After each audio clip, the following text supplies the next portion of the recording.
La NASA a lancé un avertissement urgent. Pluton n'est pas ce que vous pensez. À quoi la NASA fait-elle allusion ici ? Fait-elle référence aux dernières découvertes de la sonde spatiale New Horizons, qui montrent qu'il se passe des choses étranges à la surface de Pluton ? L'une des images explosives montre en effet un objet qui semble glisser sur la surface de Pluton. Cela soulève des questions troublantes. Existe-t-il une forme de vie inconnue sur ce monde lointain ? Ou s'agit-il d'un étrange phénomène géologique ? Pluton est peut-être petite, mais les histoires qu'elle a racontées sont grandes et pleines de surprises.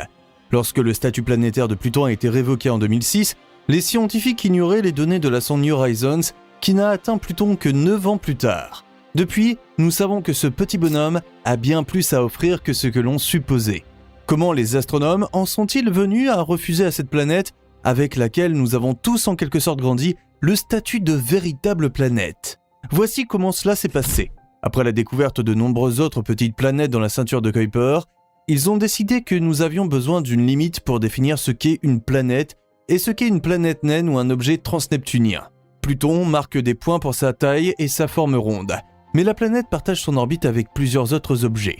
L'orbite n'est donc pas considérée comme ajustée et c'est précisément la raison pour laquelle Pluton n'a plus été incluse dans la liste des grandes planètes du système solaire. De nombreuses personnes sur Terre pensent que c'est une honte, et cette décision des astronomes a provoqué la consternation de la population dans le monde entier. Pluton n'est plus une planète, beaucoup de gens ne pouvaient tout simplement pas imaginer cela. C'est fou que cette petite planète ait autant d'amis sur Terre, et il y a eu des lettres de protestation adressées à la NASA, des scientifiques célèbres qui se sont exprimés en faveur de la rétrogradation, et même des gouvernements ont reçu des lettres de citoyens en colère exigeant que Pluton soit à nouveau une planète.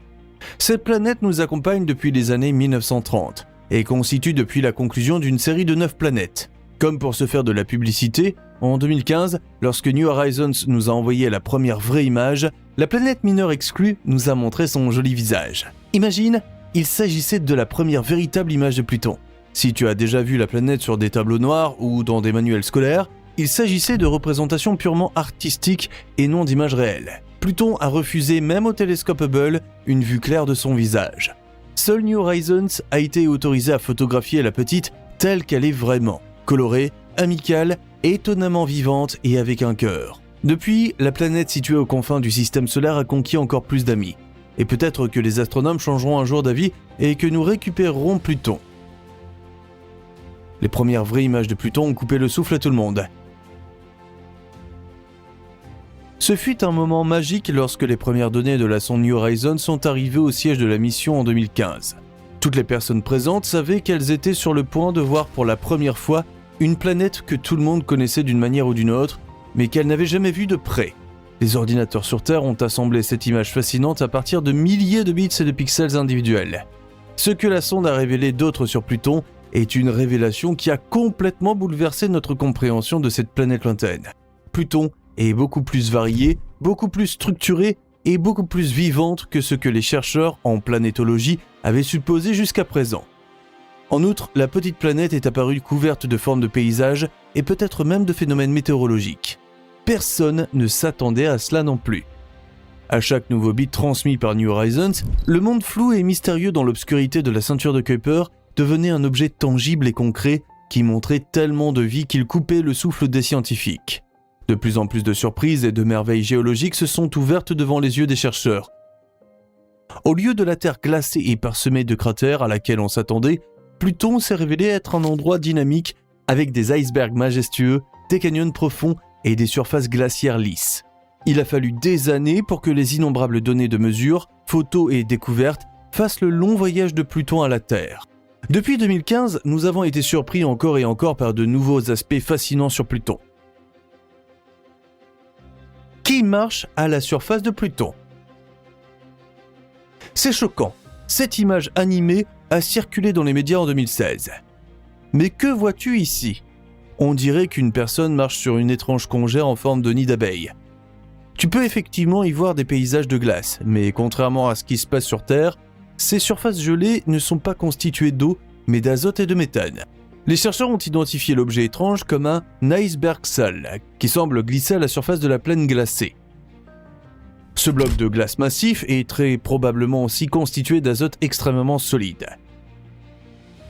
Ces reliefs d'apparence bizarre ont révélé quelque chose de très particulier aux chercheurs. Ils pensent désormais qu'il existe un réservoir d'azote à plusieurs kilomètres sous la surface de Pluton, dans lequel se forment ces blocs solides. L'activité géologique à l'intérieur de la planète pousse ces blocs vers le haut, créant ainsi des nids d'abeilles et des structures telles que la montagne apparemment errante. Cela indique un noyau chaud de la planète, et cette découverte à elle seule est une sensation qui pourrait avoir des conséquences considérables pour notre compréhension de Pluton. Pluton est beaucoup plus actif qu'on ne le pense. L'activité géologique due à la chaleur et les changements dans les structures de surface indique une sorte de vivacité qui montre que nous avons sous-estimé Pluton. Ce petit bonhomme n'a pas seulement du cœur, mais aussi du feu, et cela pourrait même signifier qu'il y a des poches de liquide à l'intérieur de Pluton qui ressemblent à des océans ou à des chambres magmatiques de glace. Le chef de l'équipe de géologie de la mission New Horizons, William McKinnon, a même comparé la vie intérieure de la planète naine à une lampe à lave de la taille de la baie d'Hudson au Canada. Les simulations informatiques ont montré que ce paysage impressionnant s'est développé pendant des millions d'années et qu'il est encore extrêmement actif aujourd'hui. Peux-tu voir le X distinctif à droite sur l'iceberg ? Cette formation a probablement été créée par sublimation. Lors de la sublimation, une substance passe directement de l'état solide à l'état gazeux et la phase liquide disparaît. Ces processus se produisent en raison des températures extrêmes qui règnent sur Pluton. Des processus géologiques et des phénomènes météorologiques mystérieux dans un monde mort ?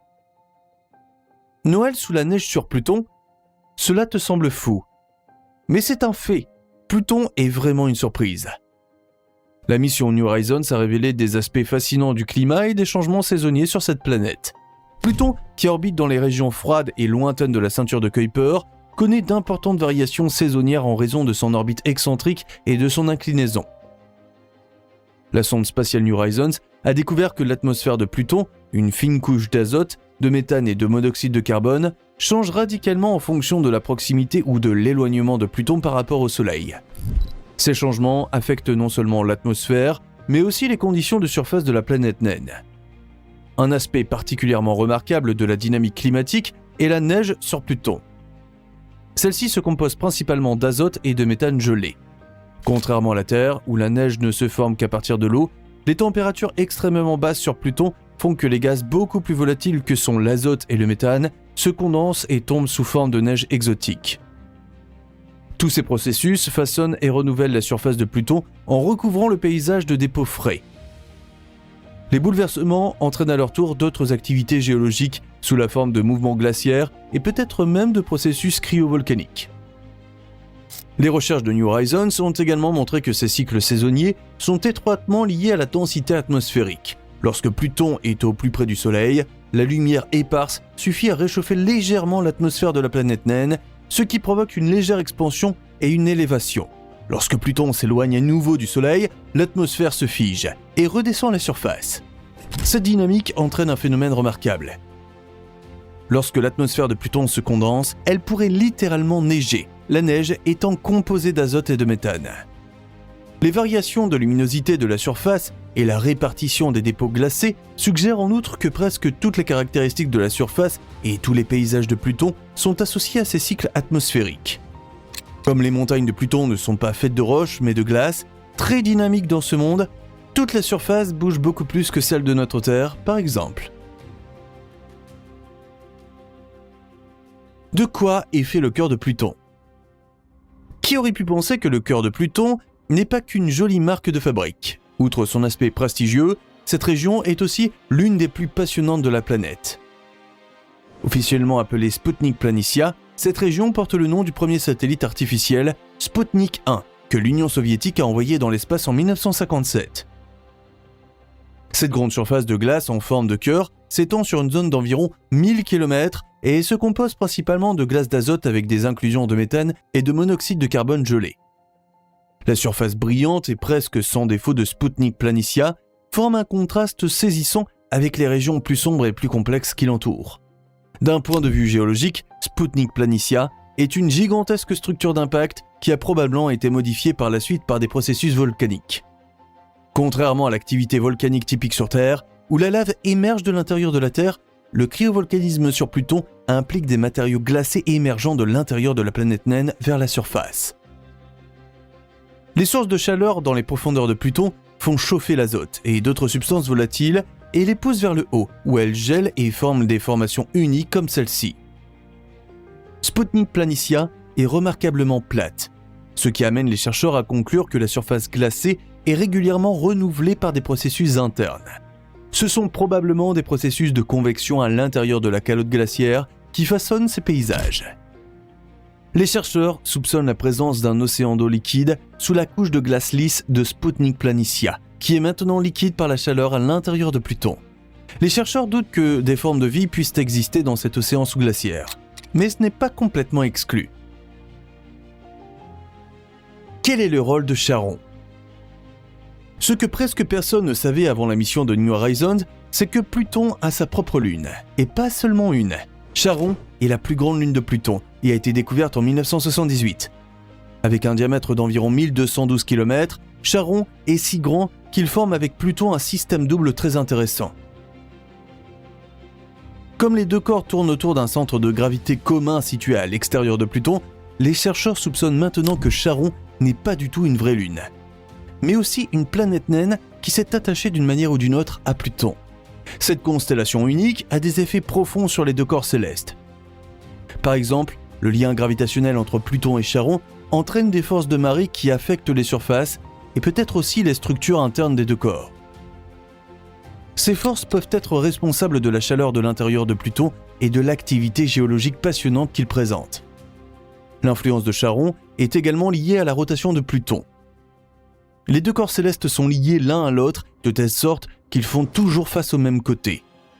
Charon pourrait influencer une partie de l'atmosphère de Pluton en piégeant les particules atmosphériques éjectées. Charon lui-même n'a pas d'atmosphère permanente, mais il capte probablement temporairement des substances volatiles de l'atmosphère de Pluton et s'enveloppe ainsi un peu dans le manteau de son partenaire. Abonne-toi dès maintenant et découvre de nouvelles vidéos en permanence.